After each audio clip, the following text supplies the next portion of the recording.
welcome back to Hacking D&I, Conversations in Diversity and Inclusion. Today we're talking about the aftermath of #Metoo and how executive men are expressing their concerns about working with younger women and mentoring them.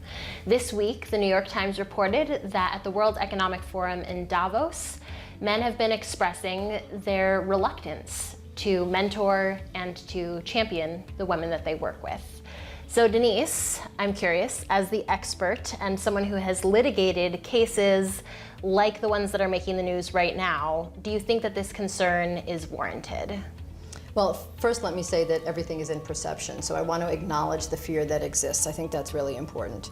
But to all the men out there who have very strong values, organizational values, and also just their own morals and values, this isn't the concern that you might think. To litigate these cases, the acts need to be egregious, they need to be pervasive. You're talking about very, very severe sexual harassment and other pervasive discrimination not taking place in the majority of relationships. And so to sacrifice the importance of mentoring women and sponsoring women for the remote chance that there's someone out there who is going to try to bring a completely unfounded lawsuit with no evidence is really not a consideration.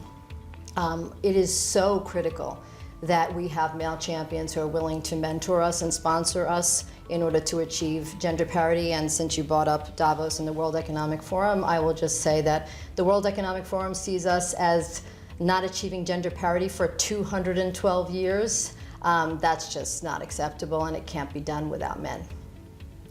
So in terms of this concern that you expressed, like that fear is understandable, how does that impact the metrics that organizations are trying to affect in terms of advancing women? Well, I mean, as we all know, the majority of leaders in senior leadership positions are in fact men. And so if we're trying to move that very important statistic of advancing women through to senior leadership, by necessity, we need men. And if we don't have them to support us, to sponsor us, to mentor us, obviously those metrics regarding advancing women to senior positions are going to be significantly impacted. Okay, so moving forward then, what needs to change? What can we do as organizations and as leaders to make a change and to make that fear reduce? Well, I mean, one thing is just to make very, very sure that you know what your organization's values are. Most organizations include values of integrity, trust, and respect, for example. As long as you align your behavior there, there's never going to be an issue when it comes to mentoring or sponsoring women. That's the main thing.